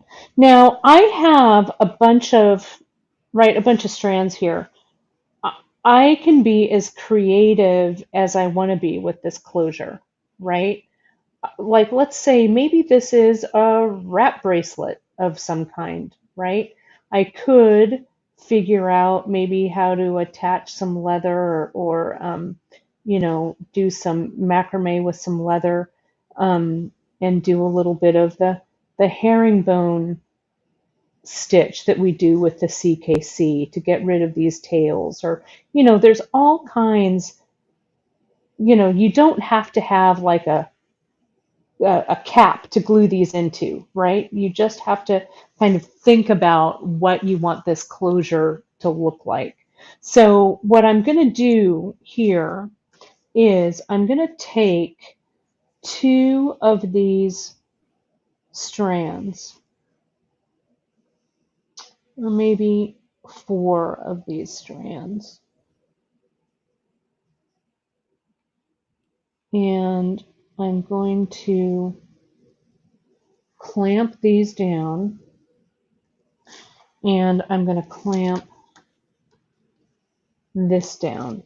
And this is, I've been beading for a long darn time, right? So I've got a lot of tricks in my arsenal, right? A lot of tips. So think about what will work for you, right? What you want this end result to be, and kind of Rolodex through your techniques, right? So let's say I just wanted to add a button on here. See how this button, let me get a little tighter here. I could just take this cord, put the cord through, go through the button, come back, flip that back around, and macrame up the top here, right? I could do that. I'm looking at this double, and I don't actually love it. So where's my, of course I don't, and I don't, Emily, where's my awl? On your right. Do you, To your right. to my right, it's gotta be there. Yep, see how smart you are? It's right there. We've been working at this long enough. So you can use your awl very easily to pick this out. I don't love how this double looks. It looks a little not as elegant as I'd like it. So I'm going to take those out.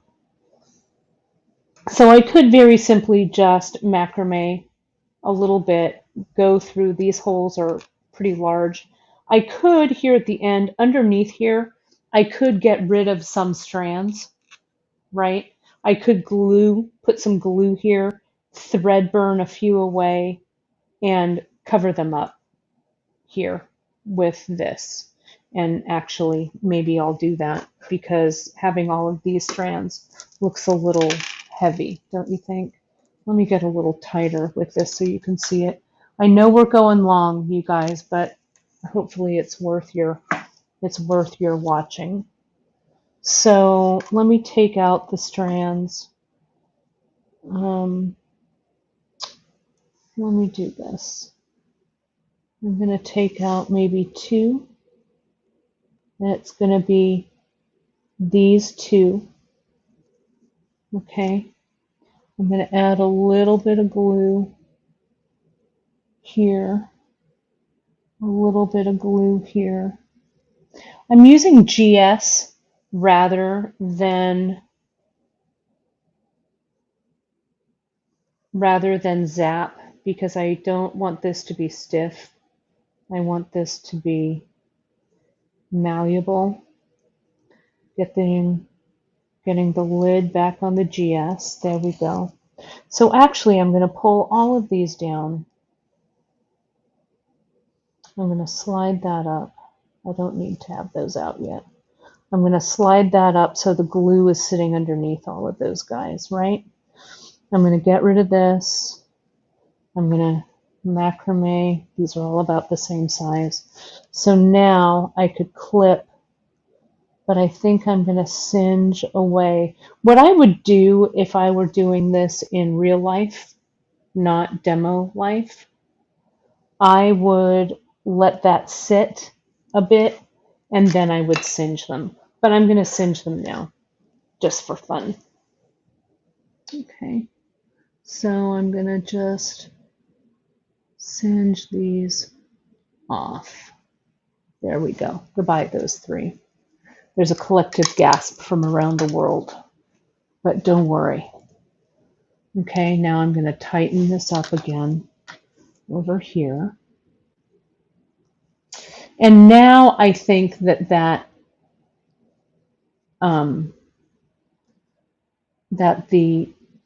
macrame that I'm doing, see how I've captured those little legs? You can't, let me get a little tighter. I've captured those little legs. There's just a little bit left in there. So I've captured those in there. Let me get rid of this baggie. I don't need it anymore because I'm not gluing.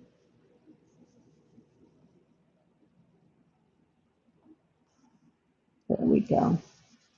So now, again, I could go through, put my button on, flip it back over, and then macrame back down. But I've been thinking about how I would want to attach maybe something else, right? Like another strand of something. And I thought that we don't use these spacers enough, right? So see how all of those strands go really nicely through this spacer bail. It's meant to be a bail, right? You actually string through this beaded part. But what if I strung through there, clip this back on here,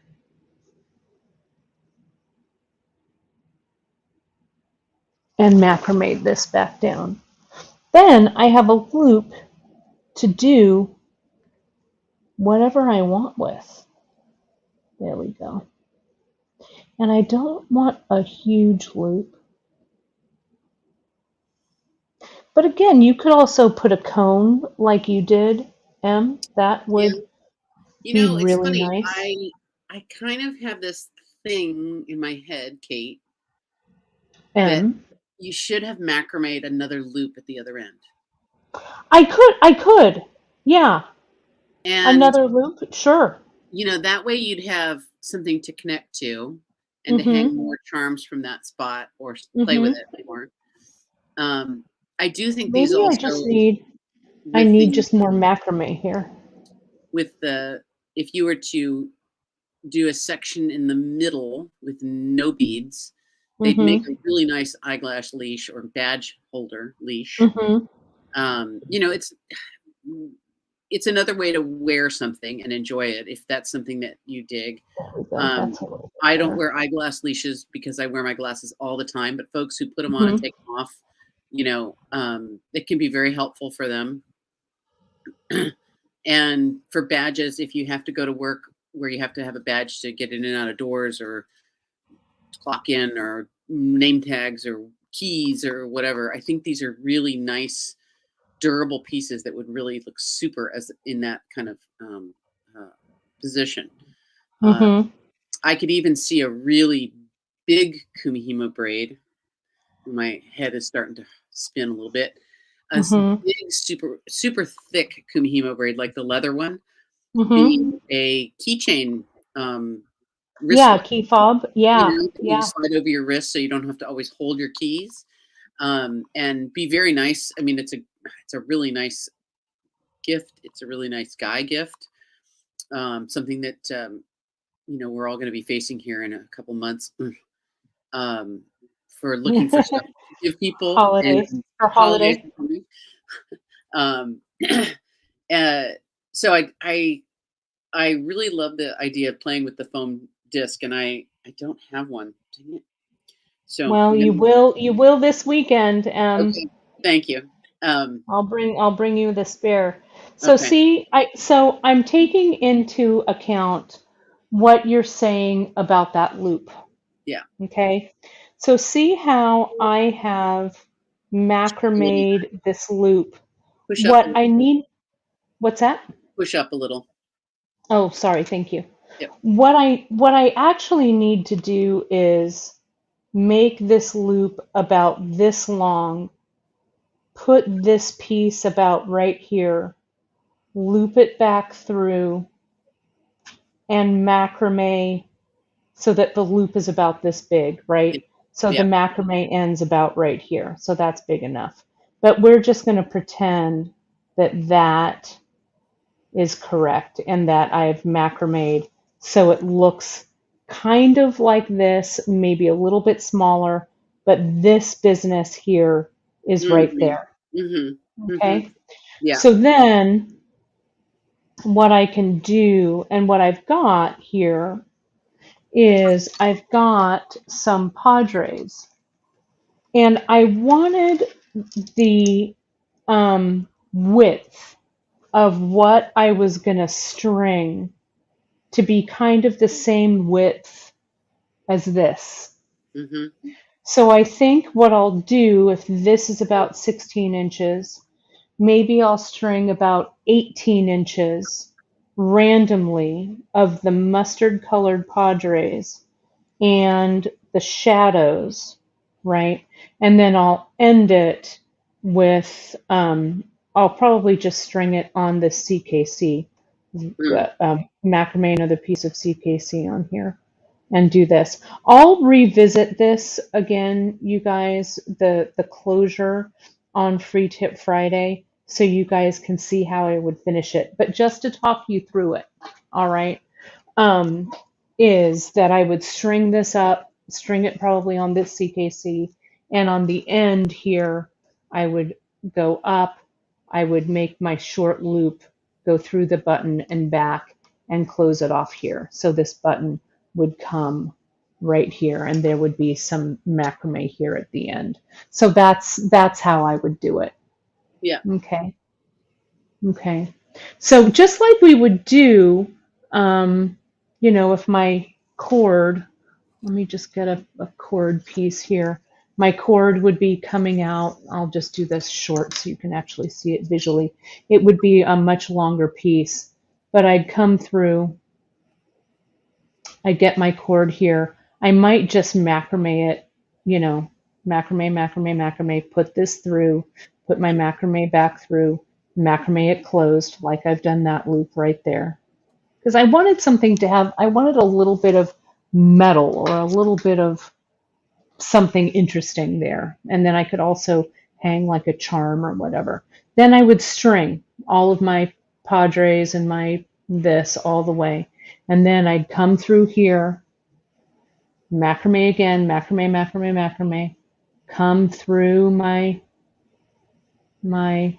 button and back down through the button. You're picking up what I'm putting down here. Those Padres with the brass look really cool. I thought they did, and I actually had some of these mustard ones here. I also had the red clay color, but I thought the mustard yellow is really having a moment right now. Mm-hmm. So I thought, you know what? Let me let it have its moment. So I'd come back through, if I can see this, and then I'd macrame back down. So this would be a macrame piece about this long, right? If that makes sense. And then that would just close it up. Okay, that's it. All right. So I'll finish this up so you guys can see it. We'll revisit this on a free tip so you can see actually that closure, how I would do that.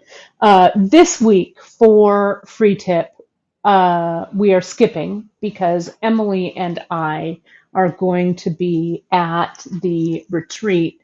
Emily, I'm going to put you up here for just a second, but I just wanted to go over here, you guys. When you get that Kumi disc, you can do that how I marked it up if you want to use the back like that, right? And it also comes with this basic round braid, like I showed you how to do here. Okay, so this is only the very beginning. I didn't even touch on leather, But leather, what I've heard with the leather, with these foam discs, you would get two discs. You would get a disc for your thinner cords, keep it for your thin cords, and you'd get a disc for your thicker cords, like this leather, and keep it for the thicker cords because these may loosen up a little bit if you're Mm. using thicker cords, and the thinner cords might not grip as tightly. So let me get you and I on here, and you and I here. There we go. Here we are. So I know, Em, you were going to give us a quick sneak peek of what we were going to do at the retreat, but maybe should we save that It's for up to you. another I mean, another? it's a very quick one. It was just a Okay. little inspirational thing that I found that Uh-huh. I was kind of excited about, and I wanted to Oh, share okay. real quick. All right. Do you want Um, your table? Do you want your table back? no, I'm going to hold it up. I think it's fine. Okay. Yeah. Okay. So I mentioned that my neighbor at the farmers market is a watercolorist, Mm-hmm. and it's a material that I've always admired, but I've always felt a little frustrated by, and so I tended to not play with it very often. But Mm-hmm. she has actually started making her own paints, and so I got intrigued. Oh, I know it's pretty cool. She uses honey in her paints. Um, wow. it's kind of, and we were talking about playing around, and she said, "No, no, just go get some paints. Doesn't matter what kind you get." And I said, "Do you know Lisa Solomon?" And she said, "I do. I know Lisa Solomon. And she's like my big inspiration." And so I thought I would treat myself to something about watercolor, a book, so that I would have some knowledge to kind of play around Mm-hmm. with. And one of the things I found from Lisa Solomon was this thing called the meditation deck. I mean, it's a Oh. color meditation deck, Mm-hmm. and it was kind of a very impulse buy for myself, but I thought it was really neat. What it's got is a bunch of big cards with Oh. different painting prompts on them, Mm-hmm. uh, of all different sorts. And when we get to the retreat, see if I save this one. This one's going to be very pop. It's going to be very apparent why. Oh, yeah.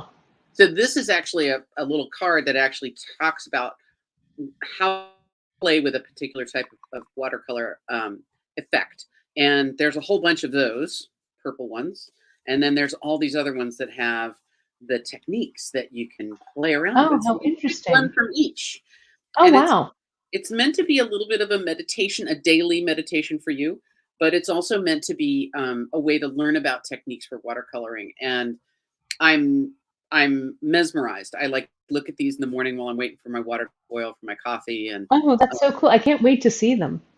yeah, yeah, it's been pretty neat and pretty fun. And I mean the techniques and the look how cool this one is. Let's see. Like Oh, beach ball, yeah. Well, and what we'll do is we'll schedule a free tip Friday where I'll show this closure and you can report back how we used those at the absolutely, retreat. yeah, yeah. Well, yeah, it's gonna. You'll see. I have a plan. Yeah. I'm excited. Well, speaking of the retreat, you guys, just as a reminder, we will not be on Friday because next on Friday at this time, Emily and I probably will have just finished lunch at one of the amazing Mexican restaurants in San Juan Batista, and then we will be setting up for the retreat. So those of you who are going to be joining us at the retreat, we cannot wait to see you.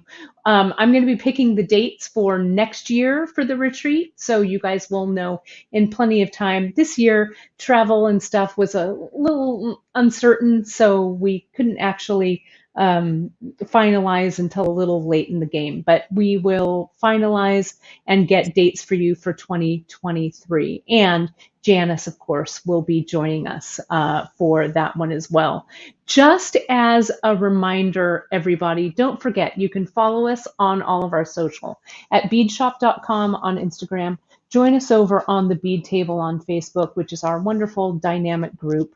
All of you contribute such great things there. And of course, hit like and subscribe over on our YouTube channel at beadshop.com. Emily's going to be doing some some basic videos as reminders of basic seed bead stitches and stuff that are going to be uploaded there. So you won't have to go back through all of our videos just to see, oh, what's square stitch or what's peyote stitch, that kind of thing. So we'll be working on those this fall. And of course, you guys, you can find all of the information on the project and the products from today's broadcast right on our website. Don't forget to sign up for the newsletter for all of the latest info from Beadshop. We've got a lot of fun things happening. So, Em, I'm going to put you and I back up here so we can say it was a big one today, but it was your triumphant return, so we had a lot to talk about. I'll be back with the closure of this on a Free Tip Friday. Do remember that this Free Tip Friday we're going to take a skip, and then next week we have another great project for you. So, Em, how did it feel to be back in the saddle? It's great, Kate. I'm very happy. I'm super proud that my dogs did not bother anyone. And did anybody hear any barking? No, There I was a little think just a slight bit. Emily wanted to say, or Janice wanted to say, Emily, thank you, and especially to Emily for rejoining Kate and bringing your excellence and sparkle to the episode. And it is true, you always bring excellent and sparkle. So thank you so much for that. I will be talking to you soon. I will see all of you out there in Beadland next week. If we can, we'll at least try and post on our social from the retreat. we're going to do a live at some point. Come on, Kate. Well, we're going to try, but the reception up there is so terrible. But if we can, we'll post it on the social and let you know when and if we can go live. So thanks so much, everybody. Thank you, Em. Thank you, Kate. Thank you, JP.